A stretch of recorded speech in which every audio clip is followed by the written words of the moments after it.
Muito bem, então nós estamos aqui para falar hoje sobre família. Então eu vou convidar os irmãos a abrirem a palavra do nosso grande Deus no livro de 2 Reis, capítulo 20, verso 1. 2 Reis, capítulo 20, verso 1, em reverência à palavra do Senhor. Vamos nos colocar em pé. 2 Reis, capítulo 20, verso 1. Irmãos, eu mesmo já preguei e já ouvi muitos pregadores pregar sobre isso aí. E põe em ordem a tua casa, pronto. Já se sabe o que vem aí. Já se sabe o que vem aí. Mas sempre é bom trazer à lembrança não só o que pode nos dar esperança, mas também o que nos pode edificar a ter uma intimidade maior com o nosso Deus sem obstáculos, um agir do Espírito Santo em nossa vida. Então, queridos irmãos, aí diz o seguinte: naqueles dias adoeceu Ezequias mortalmente, era letal, não se sabe o que era, que tipo de coisa, se era uma úlcera, se era um câncer, não se sabe. Então, o profeta Isaías, filho de Amós, veio a ele e lhe disse: assim diz o Senhor, põe em ordem a tua casa, porque morrerás e não viverás. Põe em ordem a tua casa, porque morrerás e não viverás. Deus aplique a sua palavra ao nosso coração. Podeis assentar, amados. Meus queridos, aqui eu estou vendo, temos casais aqui, não é? Muito bem, alguns poucos casais, mas lá do outro lado do monitor, deve ter muitos casais, né? Muitos casais devem estar lá participando do culto conosco, acompanhando os hinos e ouvindo a mensagem. Então, um pequeno teste. Marido, você que está aí do outro lado da telinha, participando desse culto online, pergunta para a tua mulher agora, pergunta mesmo, tranquilamente: filha, eu sou bom para você? Tenho sido um bom marido? Pergunta para ela agora. Estou dando uma pausa aqui para ela pensar na pergunta que você vai fazer para ela agora. Está fazendo. E agora, uma outra pausinha para a esposa perguntar para o maridão: querido, eu estou sendo boazinha para você? Estou sendo uma boa esposa? Pequenas coisas, importante para uma caminhada a 2 e a 3, a 2 e a 3, o cordão de 3 dobra, não se arrebenta. Melhor serem 2 do que 1, mas o cordão de 3 não se arrebenta. Então, queridos, põe em ordem a tua casa. E eu peço permissão, só rapidamente aqui na introdução, dar uma palavra de escatologia. Mas, pastor, é família ou escatologia? Não é escatologia. É família e escatologia e família. Mas eu quero aproveitar esse início dessa mensagem para dizer o seguinte: nunca foi tão visível como tem sido agora os sinais proféticos do arrebatamento da igreja do Senhor, a qualquer momento.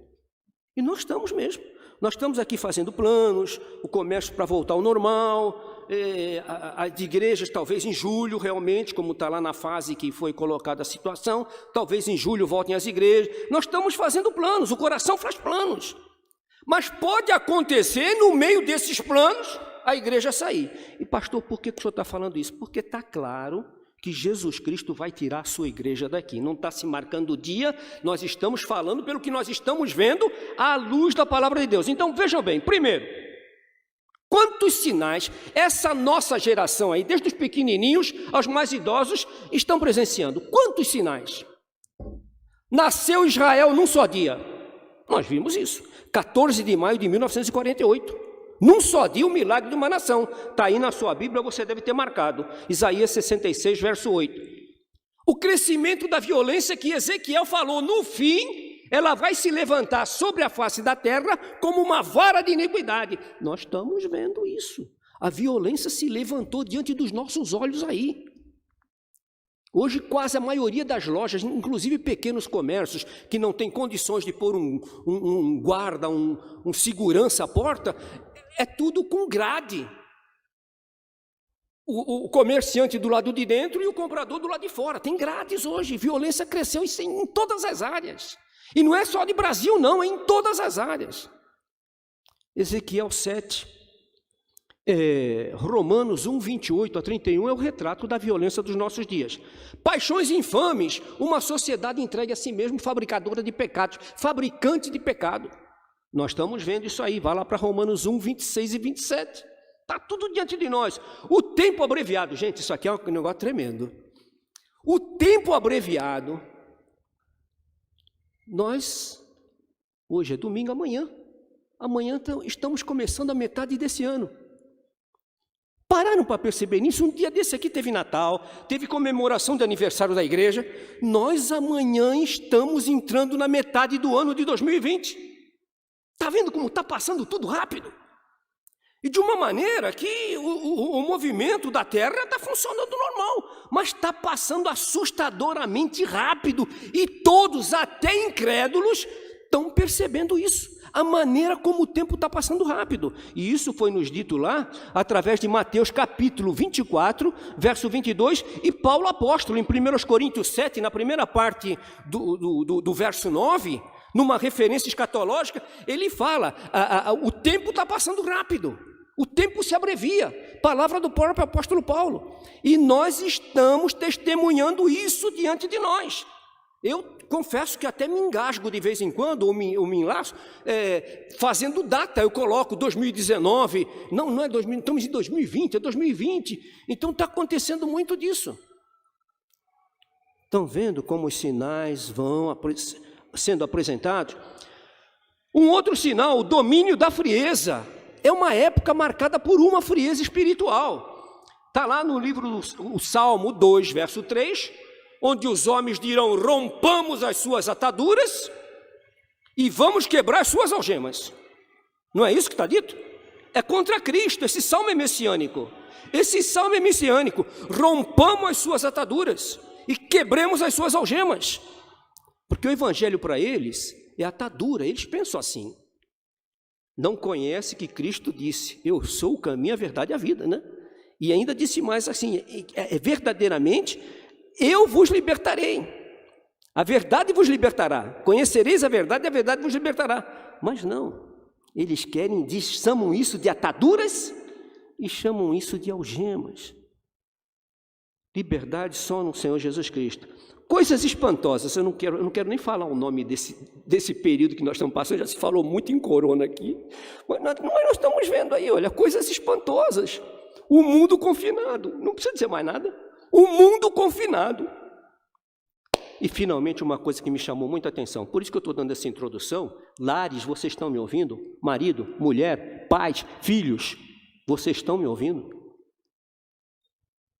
Nunca essa palavra, põe em ordem a tua casa, foi tão assim, uma coisa tão veemente a ser levada em conta, de tamanha responsabilidade, como agora. Apocalipse 13, foi pregado aqui já várias vezes, o mundo caminhando para um governo global.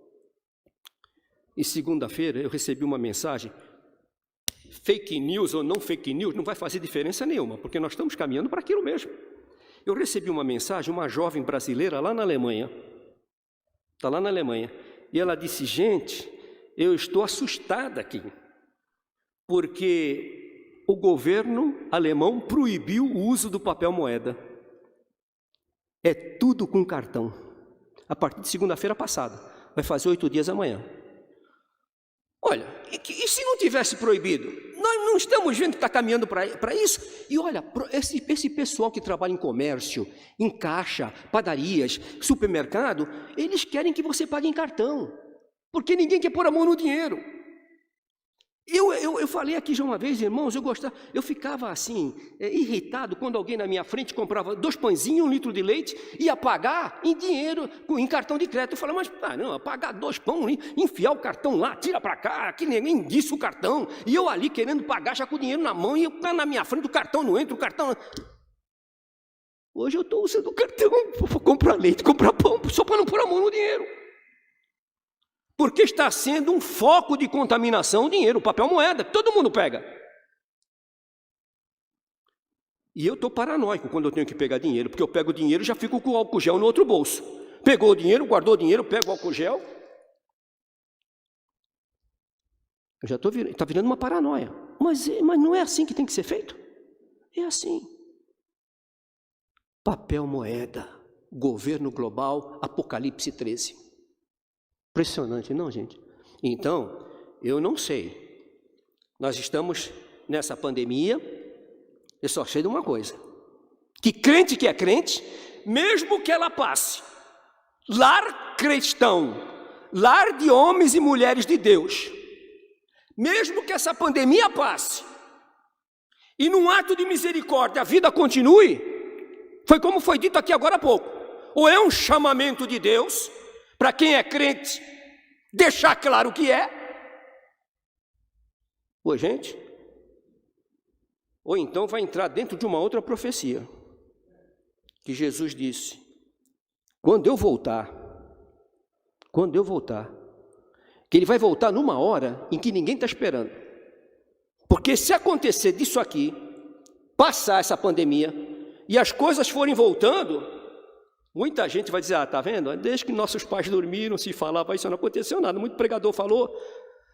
Mas eu falo como Josué, eu e a minha casa continuaremos a servir o Senhor e esperar no Senhor. E esperar o Senhor.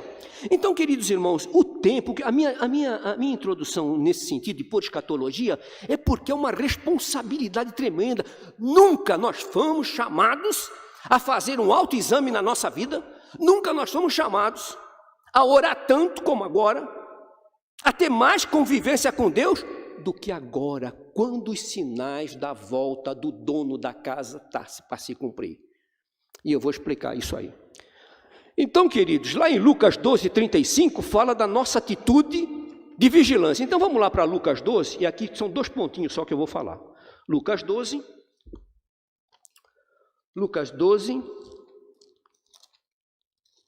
é a parábola do servo vigilante. Lucas capítulo 12, versos 35 a 37.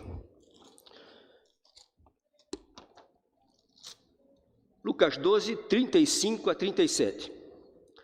Jesus falando sobre a vigilância. Estejam cingidos os vossos lombos e acesas as vossas candeias. Não pode faltar azeite na candeia. Lembra, foram comprar azeite porque tinha acabado o azeite? Não pode faltar azeite na candeia. É o Espírito, nossa comunhão com o Espírito de Deus. O Espírito de Deus trabalhando em nós. O Espírito de Deus frutificando em nós o fruto do Espírito. Que só é possível com Ele fazendo isso.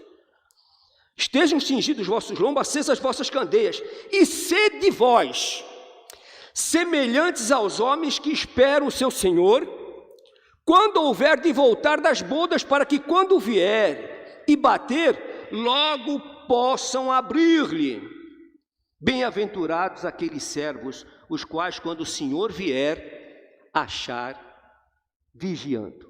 Em verdade vos digo que se cingirá, olha que coisa maravilhosa, se cingirá e os fará sentar à mesa e, chegando-se, os servirá. Que coisa gloriosa, mas para os vigilantes. Jesus servindo os vigilantes. Irmãos, de onde começa essa vigilância? Aí, então, quero falar 2 pontinhos. Primeiro, eu sempre usei uma expressão e continuarei usando sempre que puder pregar sobre família. Gente, quem não é crente em casa não é crente em lugar nenhum. Quem não é crente em casa não é crente em lugar nenhum. É lá que começa, é lá. É dentro das 4 paredes. Lá começa a vida do lar. O lar não é uma casa. O lar são pessoas que vivem dentro de uma casa. Então, lar É lá dentro que começa. Nós estamos vendo, Jesus Cristo está voltando, o dono da casa. Por que o dono da casa, pastor? É ele o dono da casa. 1 Coríntios, no capítulo 3, verso 16 e 6, 19, o que Paulo fala desse tabernáculo aqui? O que ele fala desse tabernáculo? Que o nosso corpo é o quê? O templo, o palácio, a casa do Espírito Santo. Primeira coisa, o dono da casa está voltando para levar o templo que é dele, do Espírito Santo. Segundo lugar, eu tenho uma vez eu fiz em Santos uma série de mensagens sobre aranha. Lá em Provérbios, no capítulo 30, verso 28, diz assim, a aranha. Há uma tradução que pode ser entendida como geco. E o geco já não é tanto uma aranha, está mais para uma lagartixa. Mas a minha tradução fala aranha. De uma maneira ou de outra, serve para uma aplicação, porque seria uma aplicação. A aranha, ela apanha com as mãos. Está lá no livro de Provérbios. Não sei se a tradução de vocês é essa. A aranha apanha com as mãos, mas ela faz a teia na casa do rei. De quem é o palácio? O dono do palácio é Cristo. A aranha, ela faz teia. Quando eu vou em algum lugar, eu não sou de muito reparar, eu não reparo muita coisa. Dona Ana tem um olho clínico, mas eu não sou dessas coisas, não sou de reparar muito. Mas sempre que eu vejo uma teinha de aranha, eu me lembro que aquele lugar não foi limpo. A teia está lá. Quando você entra dentro de uma casa e vê uma teia de aranha, você sabe que a vassoura não passou por ali. O pano não passou por ali. Aquele negócio de espanar, né? Não passou por ali, não passou. A teinha está lá. E é sobre esse problema das teias que podem se formar aqui dentro. E para que elas não se desenvolvam numa sujeira, é preciso uma vigilância constante. Por isso é que fala do servo vigilante. Bem-aventurados vigilantes, aquele que vigia. E eu vou me permitir aqui, não quero tomar muito tempo, apenas uns exemplos de algumas teias que entram e a gente às vezes nem percebe, acha que isso é normal, é minha parte humana, é minha natureza humana. Sim, todos os nossos defeitos são frutos de uma natureza humana caída. E só tem um meio de lidar com elas.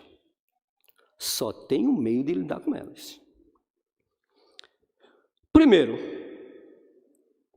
o que pode estar acontecendo dentro de uma casa que esteja perturbando lá em cima e até privando uma intimidade maior com o Senhor?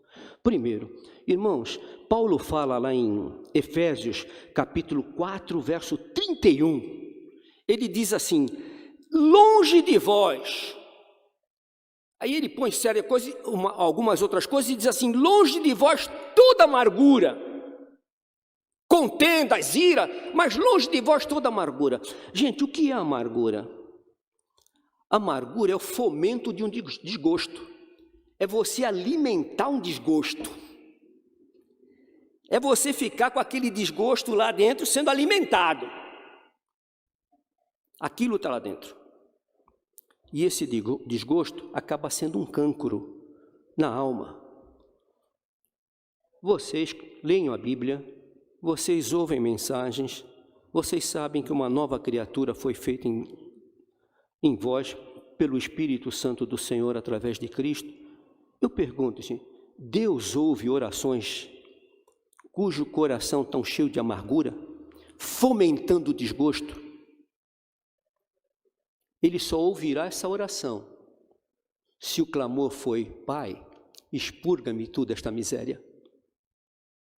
Eu estou amargurado e eu sei que a amargura não é coisa do Espírito Santo. Eu não posso ficar amargurado com a minha esposa, eu não posso ficar amargurado com meus filhos, eu não posso ficar amargurado com a minha mulher, eu não posso ter amargura na minha família, com os meus irmãos. Amargura é uma desgraça. Tanto é que em Hebreus, capítulo 12, 15, ele fala sobre a amargura. E diz que a amargura brotar por causa de um ser cuja amargura brotou no coração, ela pode contaminar a família toda. Ela pode contaminar a família toda. Amargura, digamos assim, salvaguardada as devidas proporções, é um corona que pode empestear muitos corações. Aquilo passa, aquilo pega, contamina. Aliás, o escritor de Hebreus é o termo que ele usa, né? E que por ela muitos sejam contaminados. Você guarda alguma amargura da sua esposa, marido? Esposa, você guarda alguma amargura do seu marido? Os filhos, dos pais, dos filhos, sogro, sogra, avô, avó, tio, tia, parente. Nenhuma raiz de amargura brotando vos perturbe.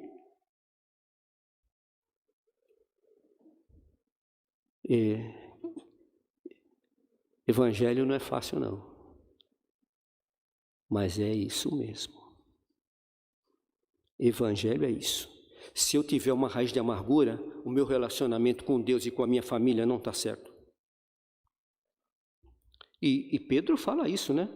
Que se tiver qualquer problema do marido com a esposa com o marido, com a família, as orações serão interrompidas. Acho que é 1 Pedro 3,7 ou no 2 Pedro 3,7.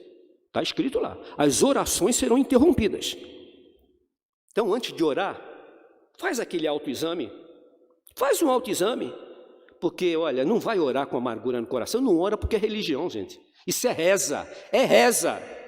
Está me ouvindo? É reza. Vai no quarto. Confessa para o Pai, limpa o meu coração, alimpai os vossos corações, chegai-vos a mim, e eu me achegarei a vós, diz o Senhor. Amargura. Outra teia, a ira, porque uma coisa vai puxando a outra, pode ver, uma coisa vai puxando a outra, né? Elas vão se entretecendo, as teias. Ira, raiva.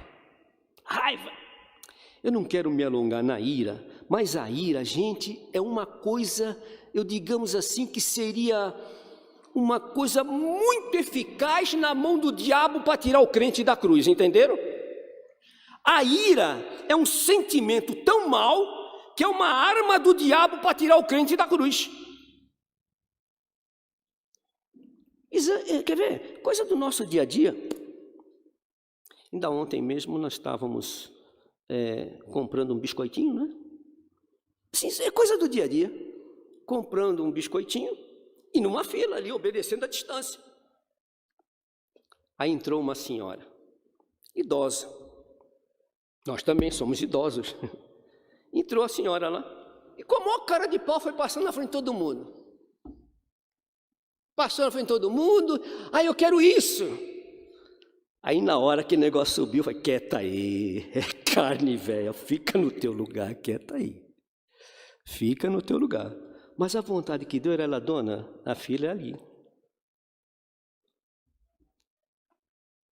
E às vezes a gente desce da cruz por uma coisa tão simples dessa, dentro de casa, com o marido, com a esposa, com os filhos, com os pais. É um berro, é uma ofensa. Por pouca coisa se desce da cruz. Então a ira tem sido um sentimento, uma teia, onde Satanás, com isso tem tirado muito marido, muita esposa, muitos filhos, muitos pais da cruz. Irmãos, não adianta a vida do crente, a vida do marido crente, a vida da esposa crente, dos filhos crentes, dos pais crentes, é crucificado, ou não? É crucificado, é na cruz. O senhor já desceu da cruz, pastor? Já. Ontem mesmo quase desci. Mas, Jesus... Agora eu entro no meu carro, irmãos, eu faço uma oração. Entro no carro, fecho a porta. Aprendi isso com o pastor Wellington, lá em Manaus. Ele entra na cruz, entra no carro, fecha tudo, trava o carro. Gente, vamos orar. Pedindo que Deus dê misericórdia a ele no trânsito, paciência. Né? Agora eu estou fazendo a mesma coisa. Entro no carro e falo, Senhor, me ajude a não pecar, não ficar irritado com quem buzina atrás de mim. Me ajuda. Não posso pecar. Porque coisas simples, e essas coisas pequenas não podem ser desprezadas, porque vão acontecer coisas piores depois. Quem desce na cruz no mínimo, imagina o maior então. Aí é onde surgem ofensas, palavras desagradáveis, cônjuges ficam chateados, aborrecidos, porque o marido deu uma resposta dura, a mulher deu uma resposta dura, os filhos responderam. Não é assim. Irmão, se tem família que tem que viver bem, é o crente. Ou não? É o crente, gente. Nós temos tudo, nós temos esse manual. Nós temos esse manual que nos ensina a viver. Mas pastor, ninguém é perfeito. A Bíblia é perfeita, mas nós não somos perfeitos. Sim, mas somos filhos do perfeito. E sendo filhos do perfeito, o casamento do crente, ele é uma crescente, vai sendo cada vez melhor, vai sendo cada vez melhor. Ira, orgulho foi o problema do texto que eu li. Qual foi o problema de Ezequias? Orgulho. Quando chegou aquela caravana da Babilônia, ele já estava convalescido, o rei da Babilônia mandou um presente para ele, a caravana da Babilônia chegou, ele recebeu todos em casa, e conversa vai, conversa bem, não ficou muito claro o motivo ali, mas ele mostrou todo o tesouro que ele tinha, mostrou tudo que ele tinha do reino. Mas sabe por que ele mostrou? Orgulho, para mostrar o que ele conquistou. Aí o Senhor chamou, isso aí está escrito em Crônicas, a narração de 2 Reis, lá em 2 Crônicas 32, 31, está a resposta.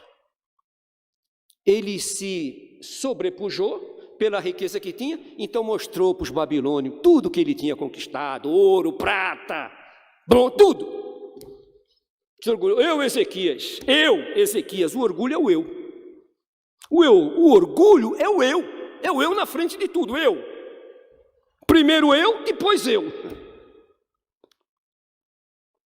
E aí Isaías foi lá, olha, meu companheiro, o que viram na tua casa? Ah, mostrei tudo.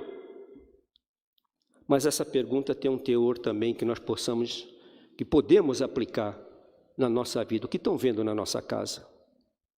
Papai e mamãe, que está me ouvindo aí do outro lado, o que o teu filho, a tua filha estão vendo dentro de casa? O que o marido está mostrando para a esposa na vida que leva do dia a dia? O que ela mostra para ele na vida do dia a dia? Quer saber se um homem é crente? Pergunta para a esposa dele. Quer saber se o marido é crente? Pergunta para se a esposa dele é crente. Pergunta para ele vai saber se ela é crente. Ela vai saber se ele é crente. É dentro de casa. É dentro de casa. E finalmente, queridos, a hipocrisia. A hipocrisia. Hipocrisia é falsidade, hipocrisia é fingimento. E um exemplo na Bíblia que eu tenho está lá em Josué, capítulo 7, verso 24 a 26. Vocês conhecem essa história de Acã. Josué, capítulo 7, 24 a 26. Muito bem. Deus falou, olha, não peguem nada da destruição de Jericó, nada, não peguem nada, porque tudo lá está amaldiçoado, não peguem nada. E teve a batalha, Israel ganhou a batalha, milagrosamente, as muralhas de Jericó, que eram intransponíveis, caíram, tocou-se a trombeta, o povo gritou por Deus e por Josué, e aquilo caiu, puf. E aí entraram aquela maravilhosa vitória. Nunca se pensou que aquelas muralhas iam cair sozinhas com o toque de trombeta. 7 dias rodearam lá a muralha, tocaram a trombeta, as muralhas arrearam. Mas Acã, ele passou perto daqueles restos de guerra, aqueles restos que ficam, aquelas destruições, aquelas coisas todas, Ele passou e viu uma big de uma capa babilônica, viu prata, viu tudo. Olhou para a direita, olhou para a esquerda, olhou para frente, olhou para trás, não tinha ninguém, sozinho. Ele pegou aquela capa babilônica, pegou aquele tesouro todo e levou para a sua tenda. Olha só, olha para onde ele levou? Para dentro de casa, para dentro da tenda dele. E ali enterrou. Aí levanta-se contra Israel um povozinho pequenininho lá, que não cabia nem dentro de Babilônia, cabia dentro de Jericó, um povo bem pequenininho. E lá foi Israel para liderar com o povo de Ai. E não é que o povo de Ai derrotou o exército de Israel, mas Israel tinha derrotado Jericó vai perder para esse povozinho aí? Esse populacho? Aí Josué, Senhor, o que aconteceu? Ganhamos a batalha em Jericó e agora diante desse povinho aí perdemos. Tem pecado. Tem pecado no meio do povo. Ô gente, que capas babilônicas eram aquela? Que prataria era aquela? Que peças importantes era aquela que Acã levou para dentro da sua tenda? Ó, meus queridos irmãos, eu só estou fazendo aqui como uma ilustração. Está se pregando um evangelho muito frouxo hoje. Eu sinto muito em falar isso. Muito. Sinto muito.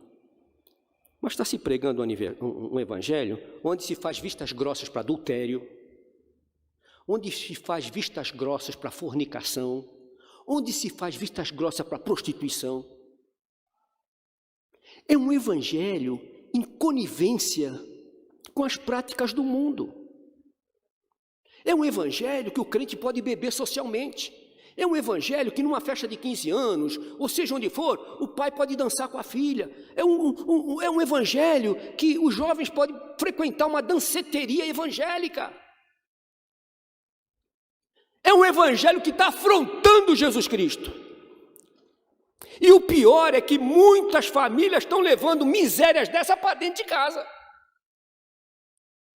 Às vezes está num computador, uma pornografia, trancado num quarto, ninguém está vendo. Tá.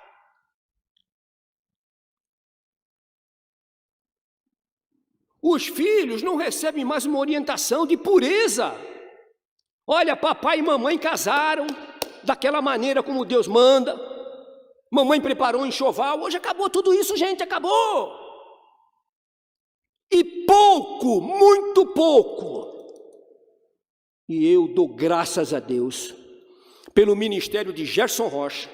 Dou graças a Deus, a misericórdia de Deus pelo que eu passei aqui, e dou graças a Deus pelo que está acontecendo aqui agora, que tem que falar de pureza.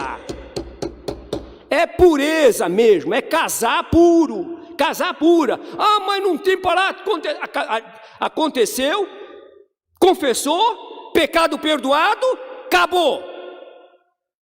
Voltar à prática das boas obras. Mas tem que se guardar e se purificar.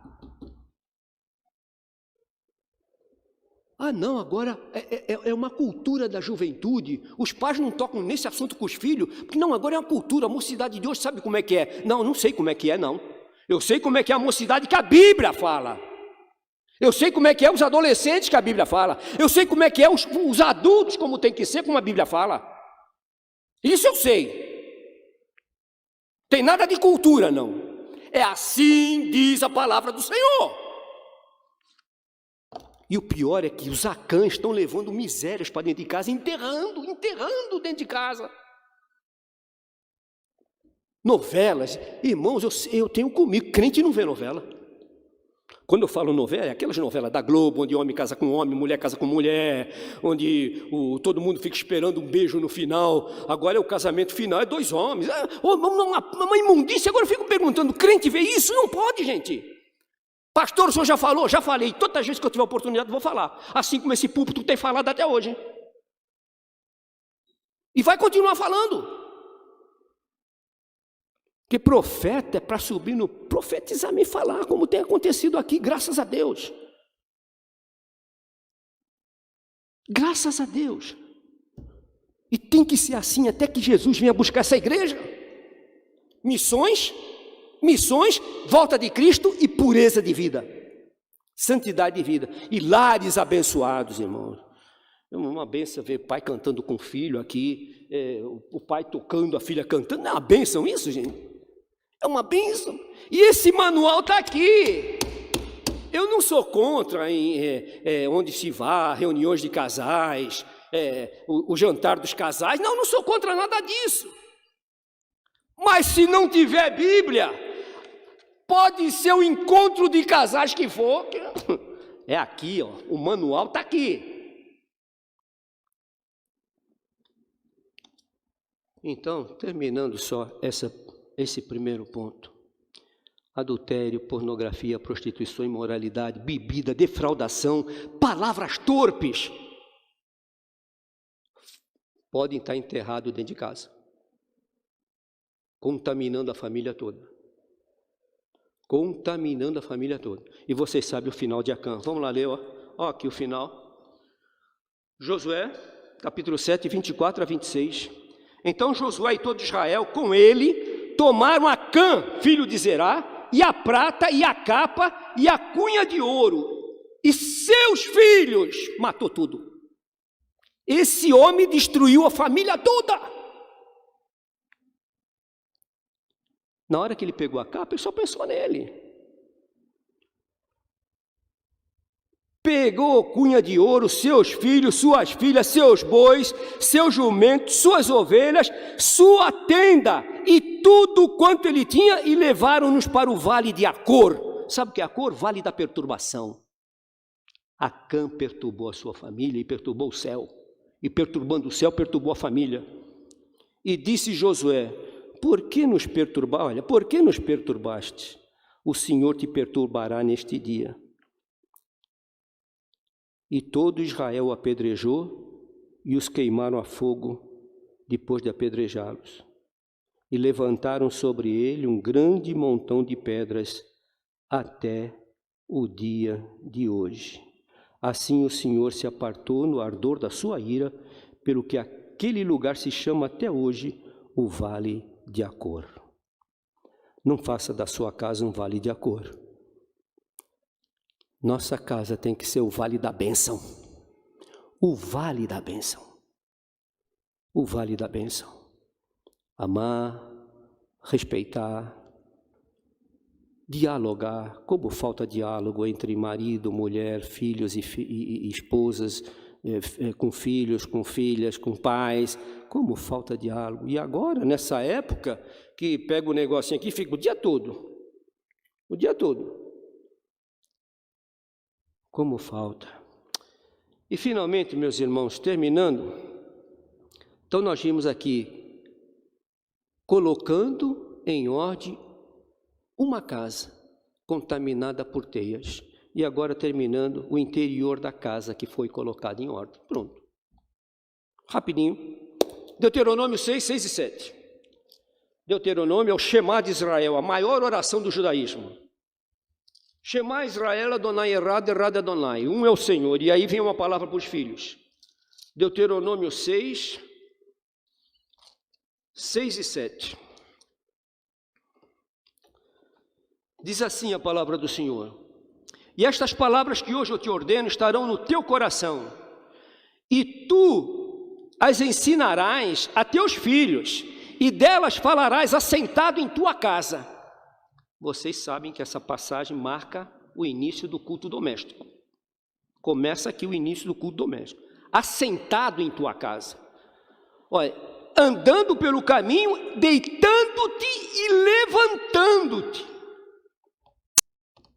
Como é que fala o Salmo primeiro? Bem-aventurado o varão, que não anda segundo o conselho dos ímpios, não se detém no caminho dos pecadores, não se assenta na roda dos escarnecedores. Antes, tem o seu prazer na lei do Senhor, e nela medita de dia e noite. Aí você vai para o Salmo 119, escondi a tua palavra no meu coração, para eu não pecar contra ti. Queridos irmãos, olha que coisa maravilhosa isso aqui. Primeiro, tem muita casa aí que está precisando ressuscitar o quarto secreto. Pastor, quarto secreto sim. Não tem vida cristã vitoriosa se não tiver quarto secreto. tem, não adianta. Pode pregar, olha, pode pregar o tema que for, mas se não tiver quarto secreto, não tem jeito. Você acha que o marido vai conseguir vai dormir com a esposa sem se comunicar em nada, porque discutiram durante o dia? Será que uma pessoa que tem quarto secreto vai aguentar isso? Não vai. Vai pedir perdão, porque às vezes pode acontecer, pedir perdão, se humilhar. Não se ponha o sol sobre a vossa ira, não é o que a palavra de Deus fala? Então, olha aqui, ressuscitamento do quarto secreto, os frutos são imediatos. A partir do momento que você trava esse compromisso com Deus, de ter aquele momento, 15 minutos, ou 10, ou 20 minutos, ou 5 minutos, dentro do quarto, só você sozinho, a esposa sozinha, o marido sozinho, você tem aquele momento ali dentro, isso daí muda muito. Isso muda muita coisa.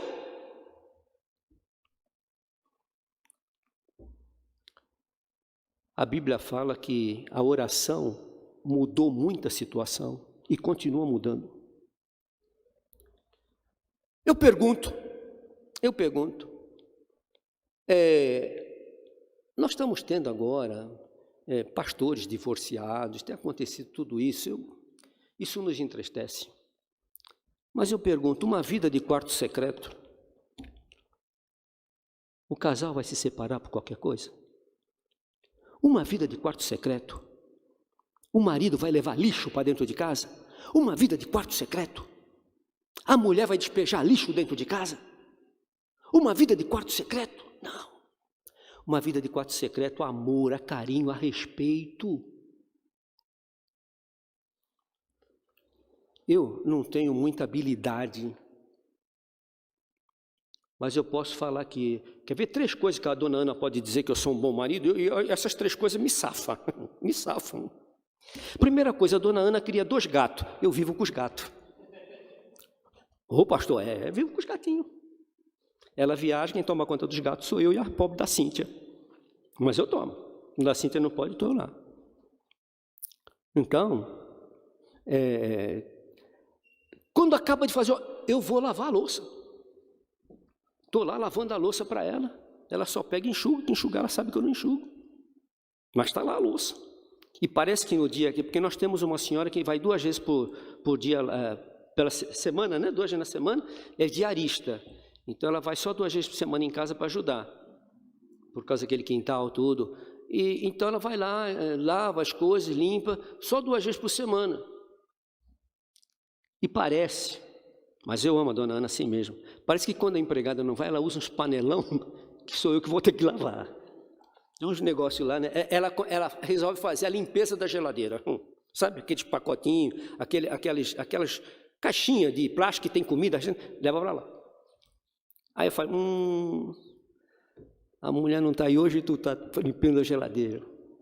Mas, não sou bom nesse ponto? Pois, olha lá, viu? Não pode dizer não. E a última coisa, terceira, tinha uma outra, mas deixa a outra para lá. A terceira coisa é que eu agora comecei a varrer o quintal quando ela estava viajando, que eu falei para vocês. Estou cheio de calo no dedo aqui. Mas sabe que eu gostei do negócio de varrer o quintal? E todo dia eu estou varrendo o quintal para ela. Eu não saio de casa sem varrer o quintal. Então, me safei. Sou um bom marido, Nana? Claro. Mas é isso que eu estou falando isso aqui, numa ilustração, gente, assim, bem carinhosa, bem social, para deixar claro que alguma coisa a gente pode fazer. Onde a palavra do Senhor está, a gente procura ajudar, sabe? A gente procura ajudar. O tempo vai passando e nós vamos nos unindo. Amanhã, se eu tiver um piripaque, ela que vai estar lá tomando conta do meu piripaque. Se ela tiver um piripaque, sou eu, mas vou chamar alguém para ajudar. É assim. É isso, se um cai, o outro vem e levanta. Se está frio, o outro aquece. Mas, gente, tem que ter a terceira pessoa aí. O cordão de 3 não arrebenta. Essa terceira pessoa é Jesus.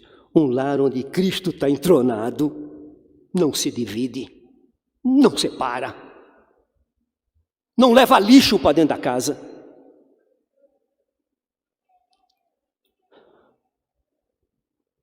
ressuscitamento do quarto secreto. Sabe o que vai dar isso? Provérbios 3:33. O Senhor abençoa a casa do justo, mas a casa do ímpio, do fariseu, do hipócrita, ele abomina, mas ele abençoa a casa do justo. Está lá, Provérbio 3:33. Segundo, ressuscitamento do culto doméstico. Ah, precisa. Crianças pequenas precisam aprender a orar com os pais na mesa. E mesmo que não seja pequena, já tem mais que tem que ter culto doméstico. Nem que seja 5, 10 minutos, mas tem que ter aquele momento ali. Olha, irmãos, está lá no Salmo 78, tem o texto também aqui, que já foi lido, né? Assentado ao redor da tua mesa, e tem o Salmo 78, no verso 4, ele diz que o pai, o chefe da família, quando a mulher lidera, tem alguma coisa errada. Quando a mulher lidera o culto doméstico, tem alguma coisa errada. Mas é o pai. Então, olha, o pai fará notório aos seus filhos. O que ele vai fazer notório aos filhos? Os feitos do Senhor. É o pai que vai ter que falar notório, fazer. Irmãos, eu li isso aqui, e exatamente nessa semana, olhando uma literatura que eu tenho lá de muito tempo, e eu guardo às vezes determinados assuntos que assim, tocam no meu coração, eu corto e deixo tudo arquivado lá, alguns jornalzinhos antigos e tal, e não sei, essa semana peguei, vou ler esses jornais, e peguei quando alguém contou a experiência do menino chamado Tommy. Oh, mas aquilo é tocante. Eu falei, puxa, está tanto tempo aqui, mas que coisa maravilhosa. Uma família, para se ter uma ideia de como essa família vivia. Pai, a mãe e esse filho só, filho único. Eu não sei se foi o pai que escreveu o artigo ou se foi um pastor da família que escreveu. Mas eu sei, o menino, a experiência do menino foi maravilhosa. Então foram convidados, resolveram fazer uma festa de família.